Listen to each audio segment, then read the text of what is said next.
काय भावना आहे? निधीच्या मनात नव्हतं. दुर्दैवानं 4 दिवसापूर्वी दादांचं विमानाच्या अपघातामध्ये निधन झालं आणि बातमी ही कळताच विशेषतः राष्ट्रवादी काँग्रेस पक्षाच्या सर्व कार्यकर्त्यावर एक दुःखाचा डोंगर कोसळला आहे.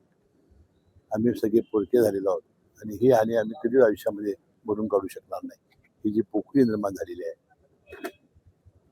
उपमुख्यमंत्री पदासाठी सुनील यांनी शपथ घेतलेली आहे. आज 4थ्या दिवशी ते बाहेर सुद्धा पडलेले आहे. खरं तर यामध्ये ते कराडला येत असताना एका कुटुंबाला सांत्वन करण्यासाठी ते करतात.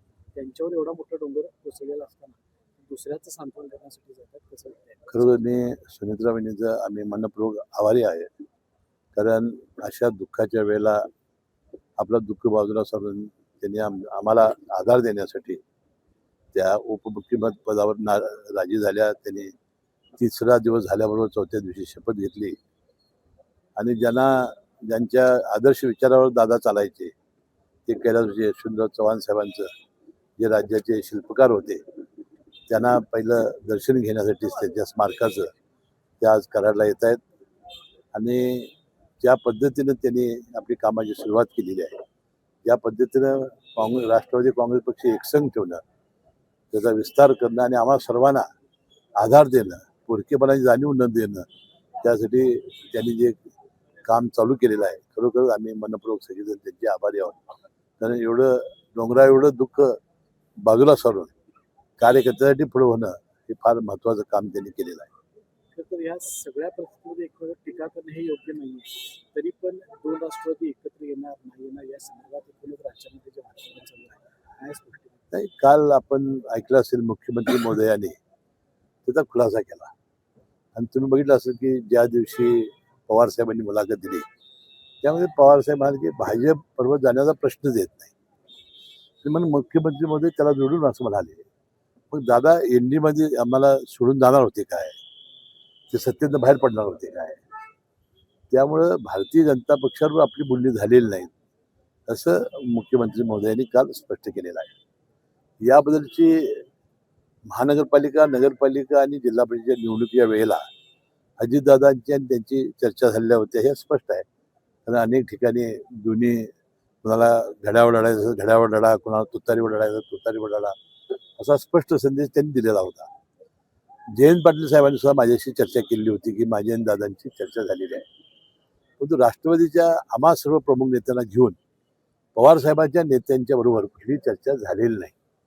त्यामुळे हे सगळे प्रश्न आता अनुत्तरित राहिलेले आहेत. कदाचित जिल्हा परिषद झाल्यानंतर त्यांच्या मनात असेल करायचं आता त्याला काय आपण नाही म्हणू शकत नाही. परंतु अशी चर्चा राष्ट्रवादी काँग्रेसच्या आमच्या नेतेमंडळींना घेऊन आणि पवार साहेबांच्या नेतेमंडळाला घेऊन अशी कधी झालेली नाही हे खरं आहे.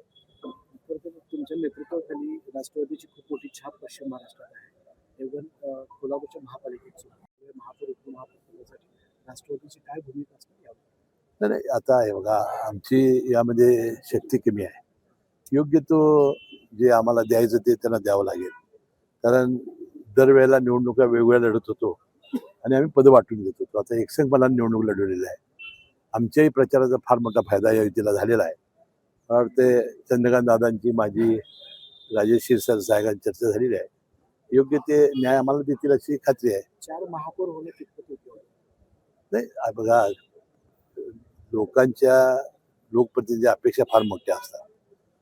आम्ही सुद्धा असं वाटत होतं आम्ही ज्यावेळी पदाची खांडोळ होतो त्यावेळी आम्ही टीका करत होतो. पण आमच्या लक्षामध्ये आलं की लोकांना एकसंघ ठेवायचं असेल तर पदही वाटून द्यावी लागतात. आता वास्तविक 10 महिन्याचा महापौर होणार काय वर्षाचा होणार काय 5 वर्षाचा होणार याच्यापेक्षा प्रशासन एकसंघ ठेवून काम आम्ही कसं करणार तिन्ही पक्षाची मंडळी एकसंघपणानं चांगलं काम कसं करणार ह्याला फार महत्त्व आहे. खुर्चीवर कोण बसणार नाही ह्याला फार महत्त्व मी देत नाही. पण ते विकासाची दृष्टी ठेवून आजच वर्तमानपत्रामध्ये आमचे नेते अजितदादा पवारांनी जे कोल्हापूरसाठी केलेलं आहे त्याचं फार मोठी एक यादी आलेली आहे. खरोखरच हे आणि तुम्ही बघितलं असाल की गेले 4 दिवस महाराष्ट्र सुन्न झालेला आहे. एखाद्या नेत्यामुळं इतकी जनता म्हणजे लोकप्रिय असू शकतो एखादा नेता हे आता या निमित्ताने दिसलं. पूर्णपणे राज्य हे शून्य झालं. प्रत्येक घरातला एखादा व्यक्ती गेल्यासारखं प्रत्येकाला वाटतंय. आणि हेच आता आपण सावरणं हे महत्वाचं आहे. पक्ष शेवटी जीवनाची राहटगाडी जात असते पुढं. साहेब तुमची तुम्ही नेमकी रोहित पवार देखील म्हणले की 13 झाल्यानंतर अजून तुम्ही अनेक गोष्टी खुलासा करणार आहे.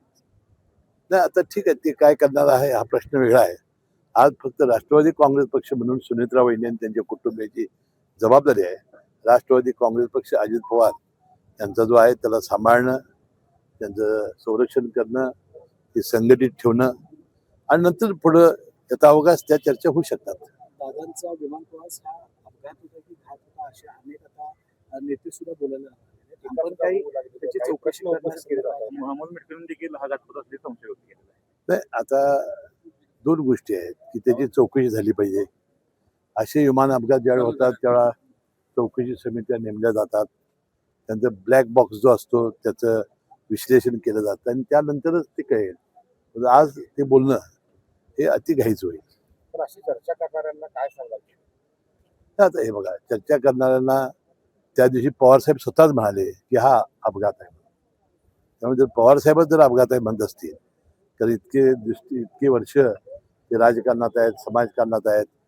त्यांनी तर विमान प्रवास, हेलिकॉप्टर प्रवास असा अनेक वेळा केलेला आहे आणि ते बारामतीतच होते. त्यामुळं त्यांनीच जाहीर केलं आहे की हा अपघात आहे. साहेब, खरं तर या राजकारणामध्ये तुम्ही शरद पवार, अजित पवार यांच्यासोबत अतिशय निकटवर्ती म्हणून ओळखले जातात.